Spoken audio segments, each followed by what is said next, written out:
Have you ever walked into a room and felt instantly drained, as if something invisible was pulling at your very life force? You sit down to meditate, to connect, to awaken, but there's this dense, suffocating static that blocks every attempt. You do everything right, yet something fundamental feels wrong. Here's what most spiritual seekers never realize. The spaces we inhabit are not neutral containers. They are energetic sponges, absorbing every argument, every anxiety, every restless thought that has ever occurred within their walls. And if you've been struggling to break through despite your dedication, if your practices feel strangely hollow, no matter how disciplined you are, your room itself might be the invisible barrier blocking your awakening. I've spent years studying the hidden mechanics of sacred spaces across esoteric traditions, from ancient Vedic rituals to hermetic purification ceremonies. And what I discovered changed everything. I'm about to share 5 methods that transform any room into a gateway for spiritual expansion. Not theory, not philosophy. Practical techniques that produce immediate, tangible shifts in meditation depth, intuitive clarity, and energetic sensitivity. If you've felt stuck despite doing everything right, if you sense there's something blocking you that you can't name, this is your answer. What you're about to learn has been restricted to temples and inner circles for centuries.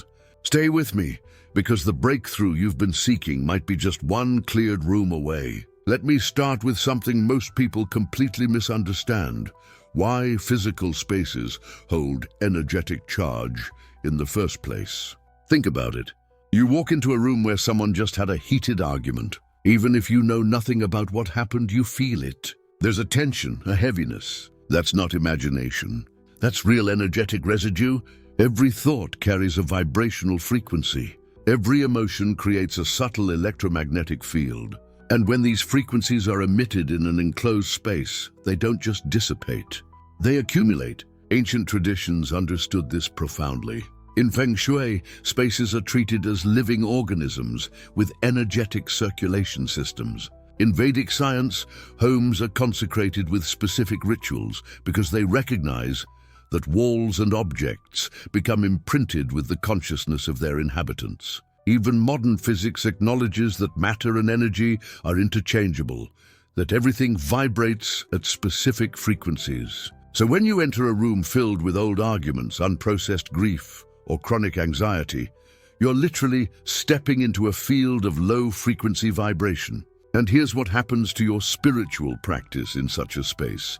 Your consciousness cannot ascend. It's like trying to take off in an airplane while weights are chained to the wings. Your meditation feels forced. Your visualizations lack power. Your intuition becomes clouded. You might sit there for an hour doing everything right, but the energetic static of the room is louder than your intention. And most people never identify this as the problem. They think they're failing. They think they're not disciplined enough. But the truth is, their environment is working against them. This is why space clearing isn't optional. It's foundational. And the methods I'm about to share will give you the tools to reclaim your environment as a sacred container for transformation.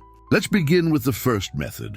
One of the most immediate and powerful techniques I know, sound frequency clearing. Sound has been used as a purification tool across every major spiritual tradition. From Tibetan singing bowls to Christian church bells, from Aboriginal didgeridoos to Hindu mantras, cultures worldwide have understood that sound is not just auditory, it's vibrational medicine. Here's why this works. Sound travels in compression waves. Text. When you create a specific frequency in a room, those waves physically move through the air, through objects, through walls. And as they move, they disrupt stagnant energy patterns. Think of it like using sound to break up energetic clots. The vibration literally shakes loose the accumulated density. Scientific studies on cymatics, the study of visible sound vibration, show us that different frequencies create different geometric patterns in matter. High-frequency sounds create intricate, harmonious structures. Low frequencies create chaotic, fragmented patterns.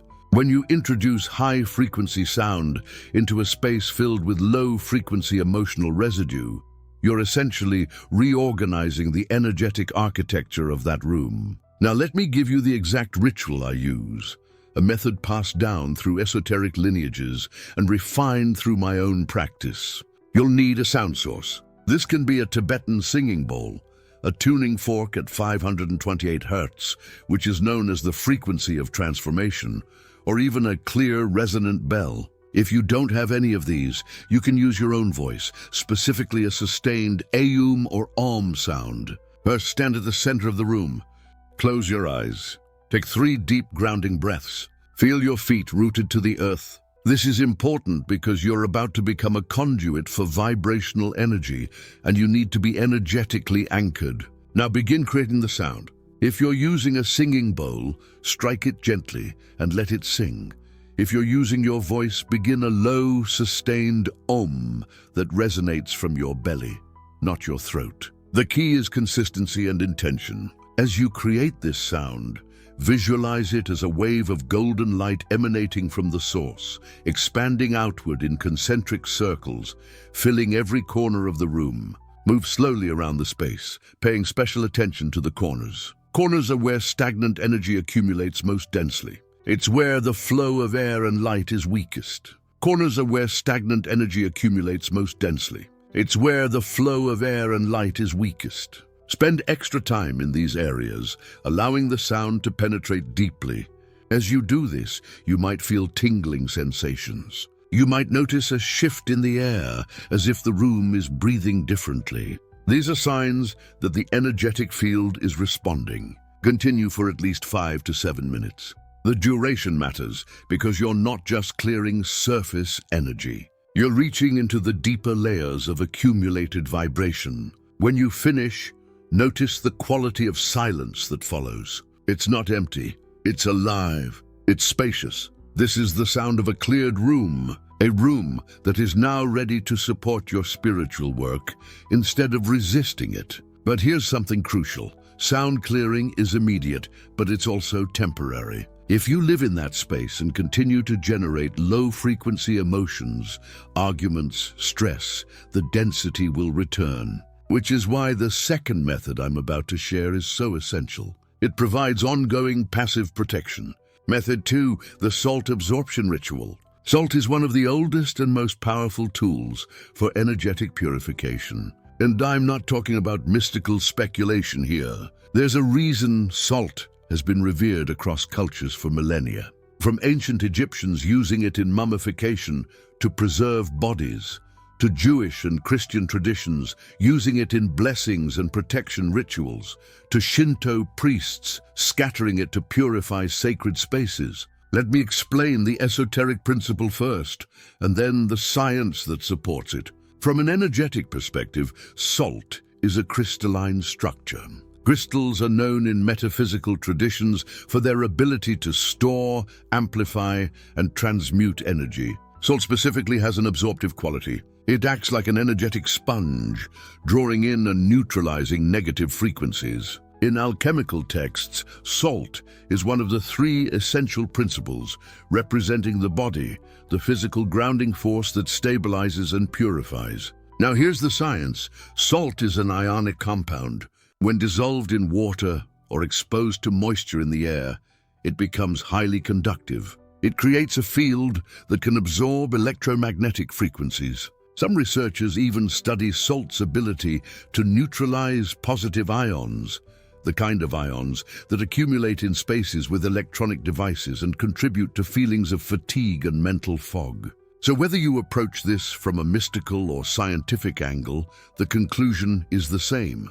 Salt has a measurable, tangible effect on the energetic quality of a space. Here's the ritual I've used for years, and it's astonishingly simple. Take a small bowl. Fill it with sea salt or Himalayan pink salt. Avoid table salt, which is heavily processed and stripped of its natural mineral content. The purer the salt, the more potent its absorptive capacity. Place this bowl in a corner of the room where you do your spiritual practice. If you have a meditation space, put it there. If you sleep in the room, place it under your bed or on a nightstand. Now here's the key. Set an intention as you place it. Hold the bowl in your hands, close your eyes and say, either aloud or silently, this salt absorbs all heavy, stagnant and negative energies in this space. It creates a field of protection and clarity. I'm grateful for this purification. Leave the bowl there for 7 days. During this time, the salt is working. It's pulling energetic density out of the room continuously, like a filter cleaning water. You might notice that the salt changes appearance. It may clump together, darken, or develop moisture. These are signs that it's absorbing environmental energies. After 7 days, dispose of the salt. Do not reuse it. Take it outside and pour it into the earth or flush it down the drain with running water. Running water is crucial because it carries away what the salt has absorbed. Then replace it with fresh salt and repeat the process. Some practitioners do this weekly. Others do it monthly. I recommend starting with weekly cycles until you feel a noticeable shift in the room's energy. Then you can extend to bi-weekly or monthly maintenance. What you'll experience is subtle but profound. The room will feel lighter. Your thoughts will be clearer. Your sleep, if you're doing this in a bedroom, will deepen. And most importantly, your spiritual practices will feel more effortless. It's as if the interference has been removed, and now your consciousness can flow freely. But we're not done yet. These first 2 methods address the energetic field of the room itself. The next 3 methods, which I'll share in the second part of this teaching, go even deeper.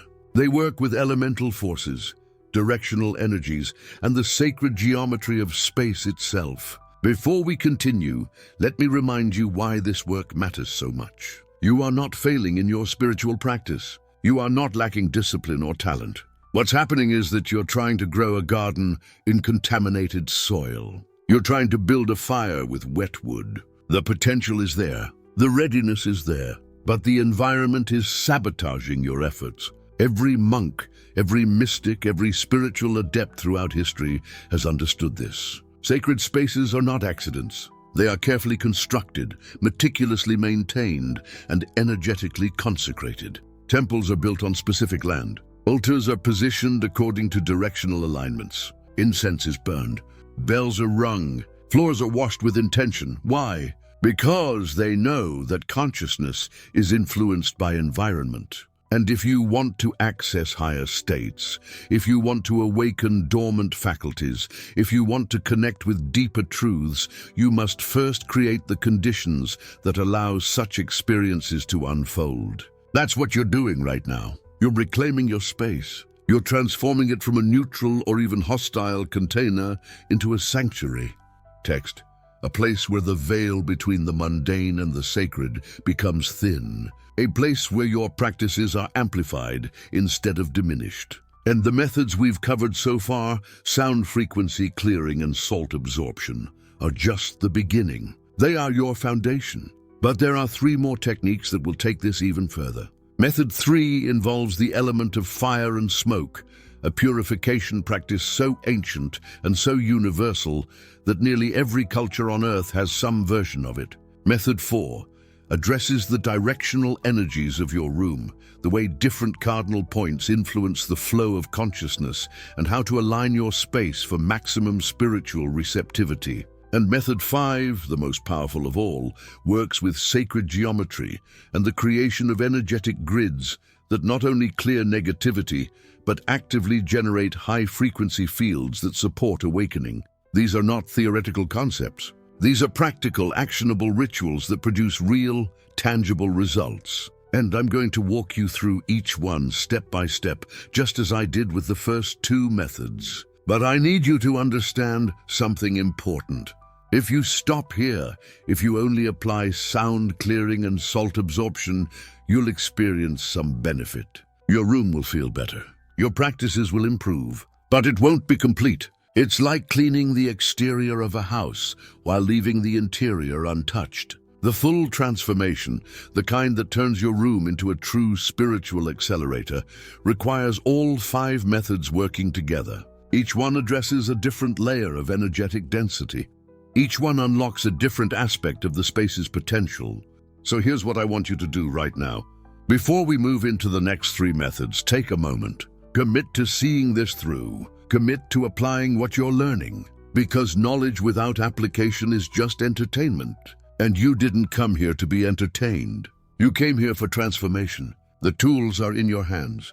The ancient wisdom is being shared, and the only thing standing between you and a spiritually optimized environment is your willingness to act. Let's continue. The next 3 methods are waiting, and they're going to complete the energetic architecture of your sacred space. Now, you've applied sound and salt. You've purified the physical layer. But here's what most people miss.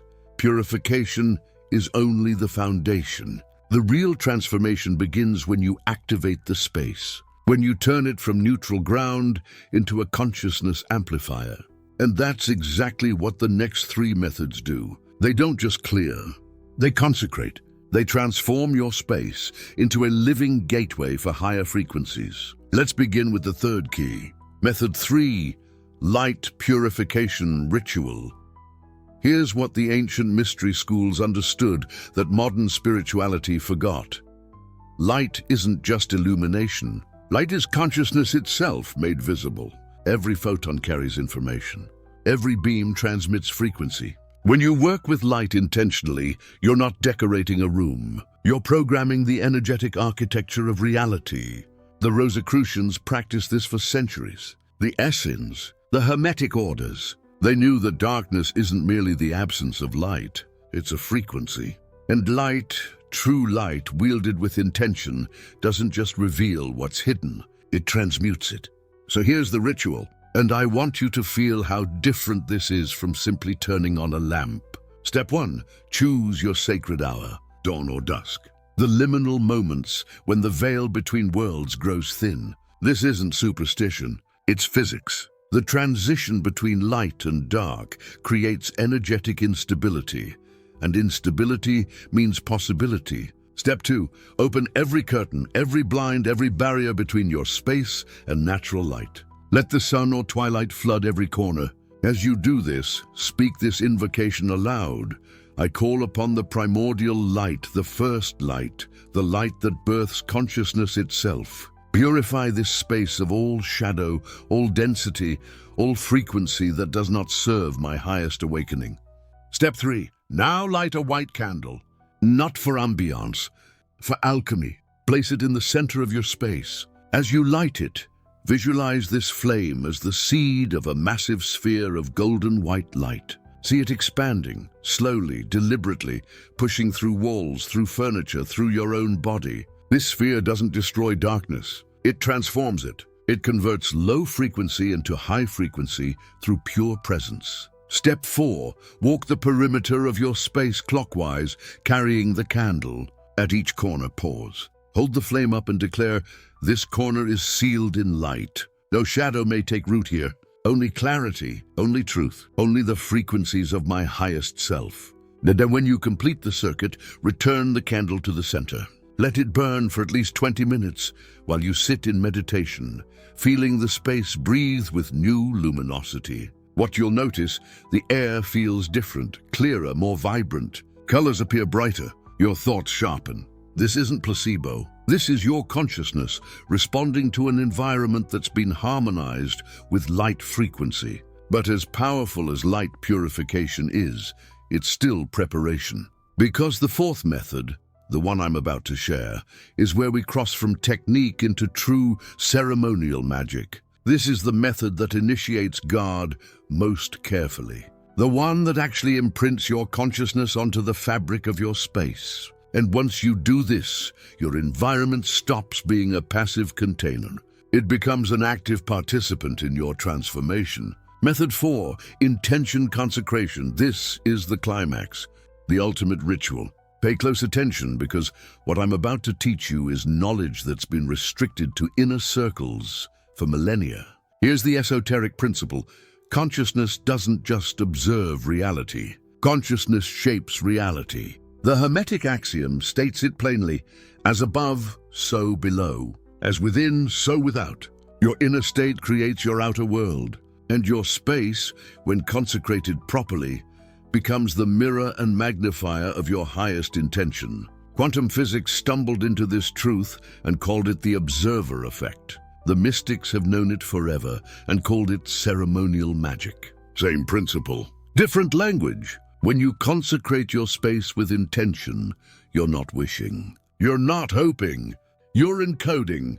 You're writing your spiritual purpose into the energetic DNA of your environment. And once that code is installed, your space begins working for you, even when you sleep, even when you're not consciously focused. This is why masters throughout history have created sacred spaces, not for show, for power. So here's how you perform the intention consecration. 7 steps, each one non-negotiable. Step 1, clarity of purpose. Before you begin, you must know with absolute precision what you're consecrating this space for. Not vague wishes, specific intention. This space is consecrated for deep meditation and communion with my higher self. This space is consecrated for creative flow and manifestation of my life's work. This space is consecrated for healing and integration of my shadow. Choose one primary purpose. Write it down. Step 2, elemental invocation. You're going to call in the 4 elements as witnesses and allies. Face east. Say aloud, I call upon the element of air, the force of mind and clarity, to bless this consecration. Face south.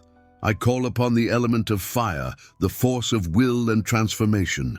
Face west. I call upon the element of water, the force of emotion and intuition. Face north. I call upon the element of earth, the force of manifestation and grounding. Feel each element arrive. This isn't theater. This is alignment. Step 3, the declaration. Stand in the center of your space. Place your hand over your heart. Take 3 deep breaths. Then speak your intention aloud with absolute conviction.